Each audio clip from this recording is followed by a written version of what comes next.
Welcome to Brainish English Stories. The house in the valley was a mile from anywhere. That's what the people in Maywood said.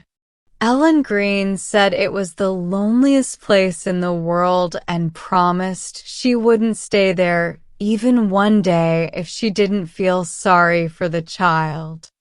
Emily didn't know that people felt sorry for her and didn't know what loneliness meant. She had a lot of friends. There was Father and Mike and Saucy Sal. The Wind Woman was always around too. And there were the trees, Adam and Eve, the rooster pine, and all the friendly lady birch trees. And there was the Flash too. She never knew when it would come, but she was always excited and waiting for it. Emily quietly went out for a walk in the cool evening. She always remembered that walk for the rest of her life, maybe because it had a strange beauty, maybe because the Flash came for the first time in weeks, or maybe because of what happened after she came back. It had been a gray, cold day in early May. It looked like it would rain, but never did. Father had stayed on the couch in the sitting room all day. He coughed a lot, and he didn't talk much to Emily, which was very strange for him. Most of the time, he lay with his hands behind his head, his large, sunken, dark blue eyes looking dreamily at the cloudy sky between the branches of the two big spruce trees in the front yard. They called the trees Adam and Eve because Emily thought they looked like Adam and Eve in an old picture in one of Ellen Green's books. The small apple tree between them was like the tree of knowledge, and Adam and Eve stood stiffly on either side, just like the spruce trees. Emily wondered what Father was thinking about, but she never asked him questions when his cough was bad.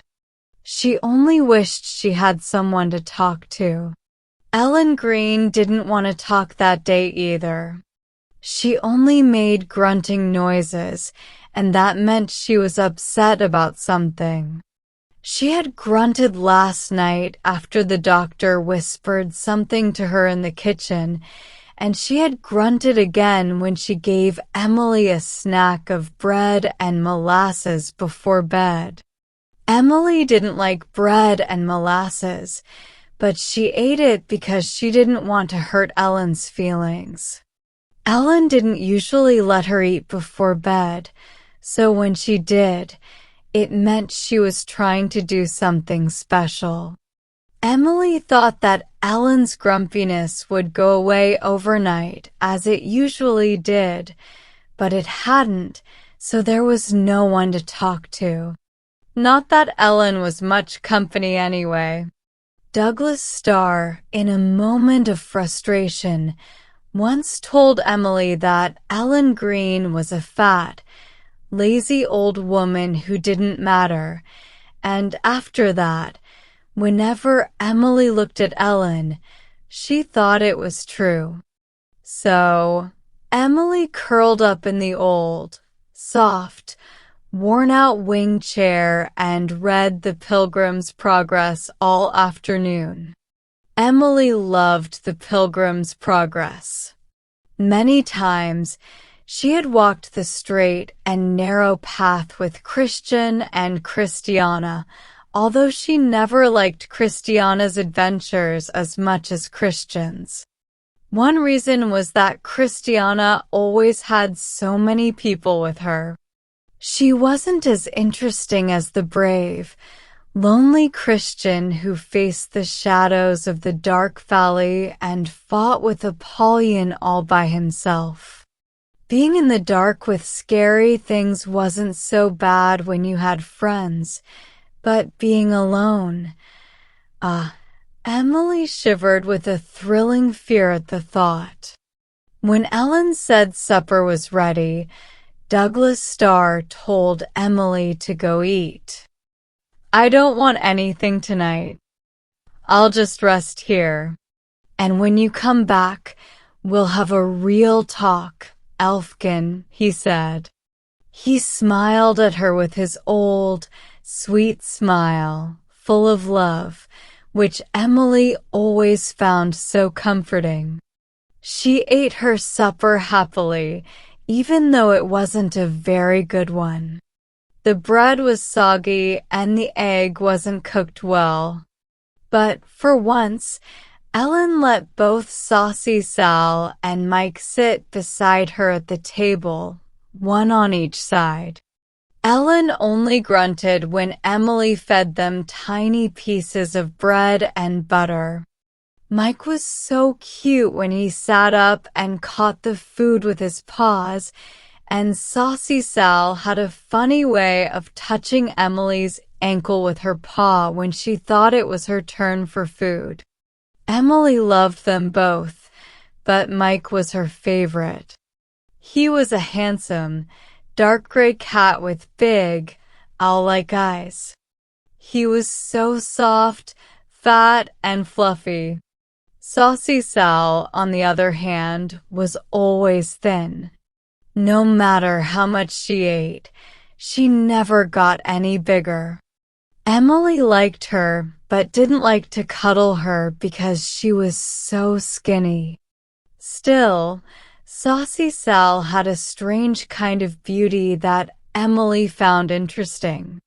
She was gray and white, and very smooth, with a long, sharp face, long ears, and very green eyes. She was a tough fighter and could beat any strange cat in one fight. She was so brave that she even chased dogs away. Emily loved her cats. She had raised them herself, as she proudly said. Her Sunday school teacher had given them to her when they were kittens. "A living present is so nice," she told Ellen, "because it keeps getting better all the time." But Emily was a little worried because Saucy Sal didn't have kittens. "I don't know why she doesn't," she told Ellen Green. "Most cats have more kittens than they know what to do with." After supper, Emily went back and saw that her father had fallen asleep. She was happy about it because she knew he hadn't slept much for 2 nights, but she was also a bit sad that they wouldn't have their real talk. Real talks with her father were always so fun. But the next best thing would be a walk, a nice, quiet walk all alone through the gray evening of early spring. It had been so long since she had gone for a walk. "Put on your hood and make sure you hurry back if it starts to rain," Ellen warned. "You can't mess around with colds like some kids can." "Why can't I?" Emily asked, feeling a bit upset.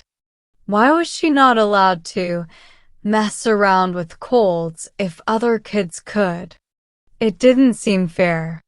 But Ellen only grunted.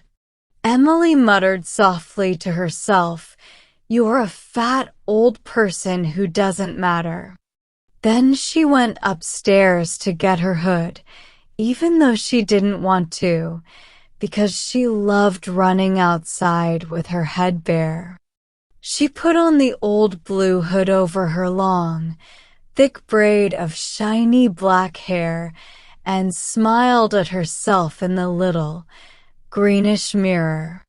The smile started at the corners of her lips and slowly spread across her face in a soft and special way, as her father, Douglas Starr, often noticed.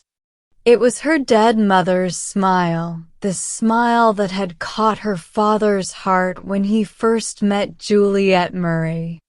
That smile seemed to be the only thing Emily had gotten from her mother. In every other way, she looked like the Starr family, with her big, purple-gray eyes, long dark eyelashes, black eyebrows, and her high white forehead, which was a bit too high to be called pretty. Her pale, oval face and her sensitive mouth were also like the stars, and her little ears, which were slightly pointed, made her look like she belonged to the fairies. "I'm going for a walk with the Wind Woman, dear," Emily said. "I wish I could take you with me. I wonder if you ever get out of that room. The Wind Woman will be out in the fields tonight. She is tall and misty, with thin, gray, soft clothes blowing all around her and wings like a bat's, but you can see through them, and her eyes shine like stars through her long, loose hair.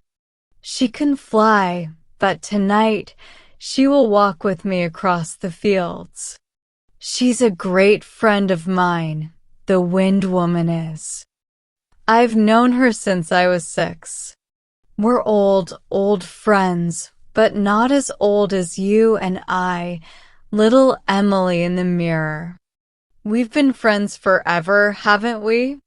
Emily blew a kiss to the little Emily in the mirror, then ran out of the house.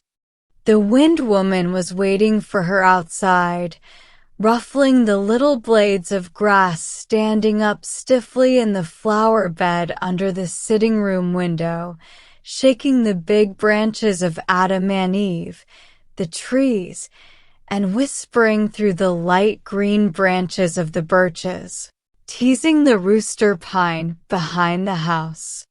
The tree really did look like a giant, funny rooster with a big, bushy tail and a head tilted back as if it was about to crow. It had been so long since Emily had gone for a walk that she was thrilled with happiness. The winter had been so snowy and stormy that she wasn't allowed outside, and April had been full of wind and rain. So on this May evening, she felt like a prisoner set free. Where should she go? Should she walk along the brook or across the fields to the spruce trees? Emily chose the fields. Emily loved the spruce barrens at the far end of the big, sloping field. It was a place where magic seemed to happen.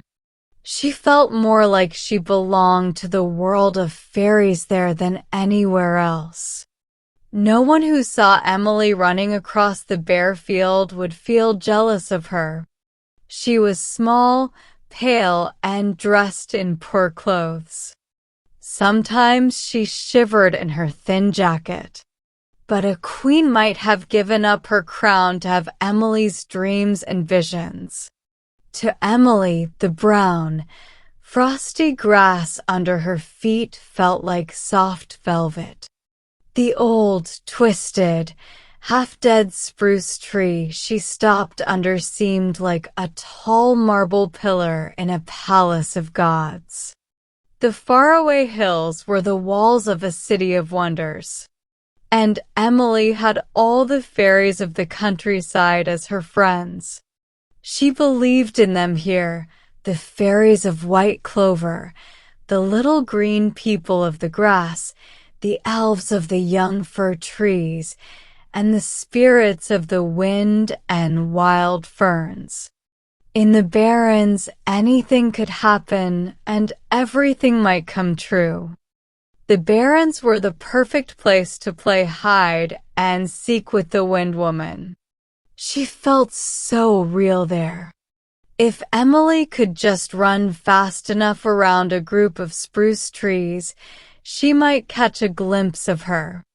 But no, the Wind Woman was always faster. There, Emily saw the gray sweep of her cloak. Or maybe she was up in the very top of the tall trees, laughing. The chase went on until suddenly the Wind Woman seemed to disappear, and the evening was filled with a peaceful silence. A gap in the clouds appeared in the western sky, revealing a beautiful, pale, pink-green lake of sky with a new moon shining in it. Emily stood still, her hands clasped, and looked up at the sky with her little black head tilted back. She knew she had to hurry home to write a description of the beautiful scene in her yellow notebook.